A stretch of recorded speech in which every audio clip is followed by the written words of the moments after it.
Assalamualaikum warahmatullahi wabarakatuh. Perkenalkan, nama aku Suci Anggraini, aku dari kelas 11E dengan nomor absen 32. Berdirinya saya di sini, saya ingin menyampaikan sebuah ceramah atau dakwah dengan judul Larangan Meninggalkan Sholat.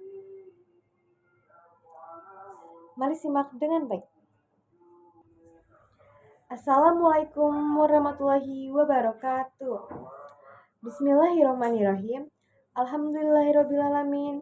Wassalatu wassalamu ala asyrafil anbiya'i wa mursalin wa ala alihi washabbihi ajmain amma ba'du. Artinya, segala puji bagi Allah, Tuhan semesta alam. Rahmat dan keselamatan semoga terlimpah atas paling mulianya Nabi dan Rasul, juga atas keluarga dan para sahabat serta yang mengikuti mereka dalam kebenaran sampai hari kiamat. Adapun setelahnya. Pertama-tama, marilah kita panjatkan puji syukur kehadirat Allah Subhanahu wa Ta'ala yang telah melimpahkan rahmat-Nya kepada kita semua. Kita bersyukur dapat berkumpul di pagi yang cerah ini dengan nikmat kesehatan yang masih diberikannya. Tak lupa pula, salawat dan salam semoga tercurahkan kepada junjungan kita Nabi besar Muhammad SAW serta kepada keluarga dan sahabat-sahabatnya yang mulia. Marilah kita bersama-sama menjelajahi petunjuk hidup yang agung ini dengan ceramah dengan judul yaitu Larangan Meninggalkan Sholat.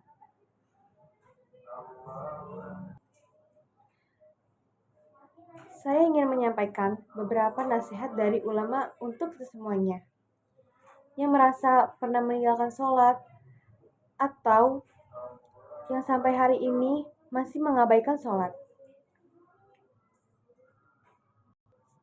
Lalu yang masih meremehkan ibadah sholat. Nah, para ulama menjelaskan banyak sekali ayat-ayat dan hadis-hadis tentang ancaman dari Allah bagi orang yang meninggalkan sholat. Bahkan, kalau kita membaca di dalam rukun Islam, sholat itu termasuk rukun Islam yang kedua setelah syahadat, yang artinya akan ditolak keislaman seseorang walaupun dia mengatakan asyhadu an la ilaha illallah wa asyhadu anna muhammadar rasulullah. Tetapi dia tidak melaksanakan sholat secara sengaja tanpa uzur yang diperkenakan. Bahkan di dalam Al-Quran, Allah berkali-kali memberikan kalimat ancaman di antaranya fawailul lil musallin allazina hum an sholatihim sahun, yang artinya maka celakalah orang yang sholat, yaitu orang-orang yang lalai terhadap sholatnya. Quran Surat Al-Ma'un ayat 4-5. Di sini saya akan menjelaskan maksud dari arti tersebut. Celaka orang yang sholat, yaitu orang yang lalai dalam sholatnya. Apa maksud dari lalai itu? Yaitu dari sholatnya. Dia sudah sholat, tetapi sholatnya asal-asalan. Sholat asal-asalan itu orang yang dalam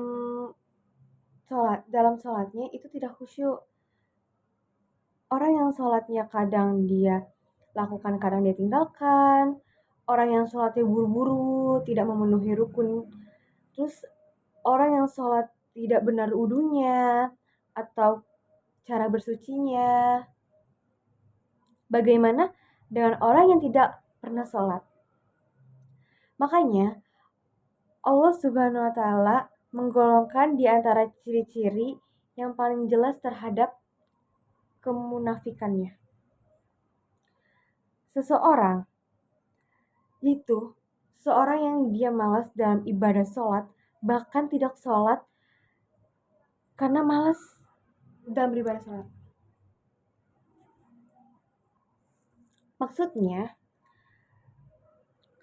kemunafikan seseorang adalah dia malas dalam ibadah sholat, bukan tidak sholat, malas dalam beribadah sholat. Allah berfirman dalam penggalan surat An-Nisa ayat 142.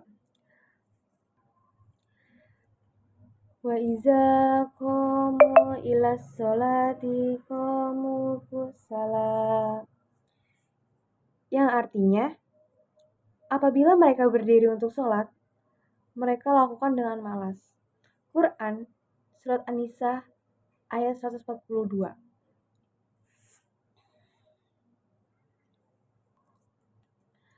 Kalau mereka berdiri untuk sholat, mereka berdiri dalam keadaan kusala. Artinya, apa itu kusala?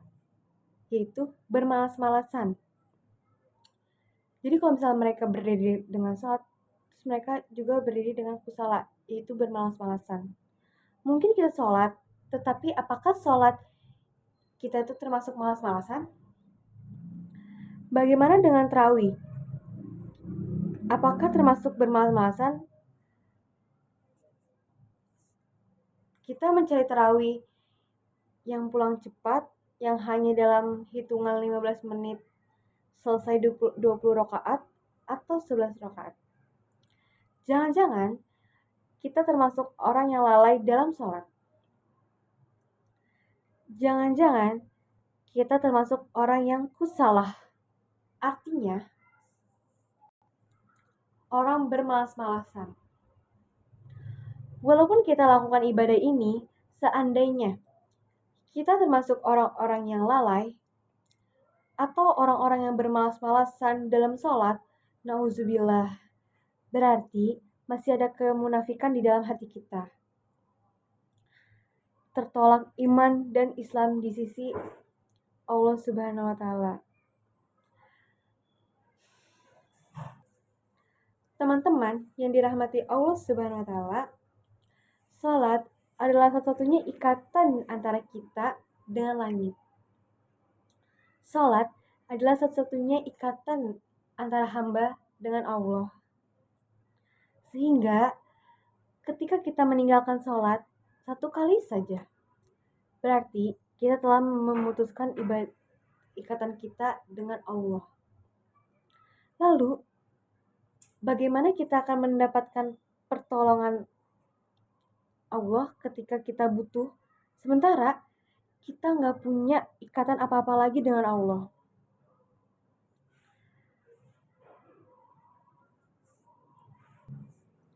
Lalu, ketika kita tidak punya ikatan apa-apa dengan seseorang, bagaimana kita akan berharap orang itu akan menolong kita? Contoh, seorang perempuan tidak punya ikatan apa-apa dengan mantan suaminya.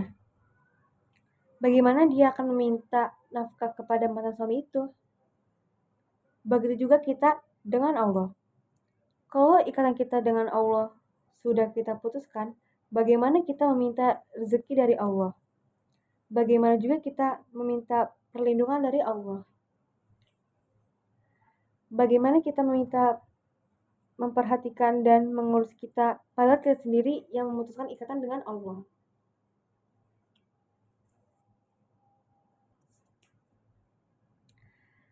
Satu-satunya kata ulama ikatan antara hamba dengan Robnya adalah as-sholah. Siapa yang meninggalkan sholat secara sengaja tanpa alasan yang dibolehkan oleh agama, berarti dia telah memutuskan ikatan dengan Allah Subhanahu wa Ta'ala. Bahkan para ulama sampai berpendapat, seandainya seorang meninggalkan sholat sampai akhir hayatnya, maka ketika dia meninggal, dia tidak boleh dikuburkan di kuburan kaum muslimin. Dia tidak boleh disolatkan oleh ulamanya, kecuali oleh keluarganya sendiri. Bahkan ketika dia masih hidup, jika dia tidak melakukan ibadah sholat secara sengaja dalam waktu yang lama, maka ulama mengatakan istrinya harus meminta cerai kepadanya. Seandainya dia suami, maka suami itu harus meminta cerai kan istrinya. Karena tidak halal bagi seorang perempuan mukminah menikah dengan laki-laki yang meninggalkan sholat. Ini menunjukkan sebagian ulama berpendapat orang yang secara sengaja meninggalkan sholat, maka dia telah lebih murtad dari Islam. Walaupun ini bukan pendapat semua ulama, tetapi ini menunjukkan betapa bahayanya kita meninggalkan sholat, teman-teman. Mohon didengar. Nah, nanti di akhirat, sholat adalah amal pertama yang akan ditanyai oleh Allah. Seandainya sholat kita benar-benar, maka amal yang lain akan Allah perbaiki. Tapi seandainya sholat seorang itu rusak, maka semua amal yang lainnya akan ikut rusak bersama dengannya. Sholat adalah sesuatu yang tidak bisa kita abaikan, apapun alasannya. Kita boleh tidak membayar zakat, kita boleh tidak haji. Jika kita tidak mampu, kita boleh tidak puasa. Jika kita tidak mampu, dengan cara dikodok atau bayar fidyah. Tetapi kita tidak bisa meninggalkan sholat, teman-teman. Karena jika kita tidak bisa melakukan tepat waktu karena sedang musafir, kita masih bisa menjamak. Tidak bisa melakukannya di masjid karena ada uzur-uzur tertentu seperti hujan, badai, atau lainnya. Kita bisa melakukannya di rumah. Tidak bisa melakukan secara berdiri, kita bisa melakukannya dengan duduk atau berbaring. Tidak ada alasan, teman-teman, untuk kita meninggalkan sholat. Saking pentingnya ibadah ini, teman-teman. Jadi, apapun alasannya, kita masih bisa, teman-teman, untuk melakukan sholat itu. Jadi, jangan pernah meninggalkan sholat. Orang yang meninggalkan sholat berarti dia telah memutuskan hubungannya dengan Allah. Seperti yang saya sudah katakan tadi sebelumnya. Apa rasanya dia putuskan tanpa alasan kita udah baik kepada seseorang? Kita perhatian kepada orang itu. Kita berkorban kepada orang itu. Kita memberikan semua hak orang itu, tapi tiba-tiba dia memutuskan kita tanpa alasan yang jelas. Gimana tuh rasanya, teman-teman? Bagaimana perasaan kita ya? Begitulah perasaan Allah ketika hambanya memutuskan hubungan dengan Allah. Begitu, teman-teman, perasaan Allah kalau misalnya kita ninggalin sholat. Kayak kita ditinggalin dengan alasan yang gak jelas.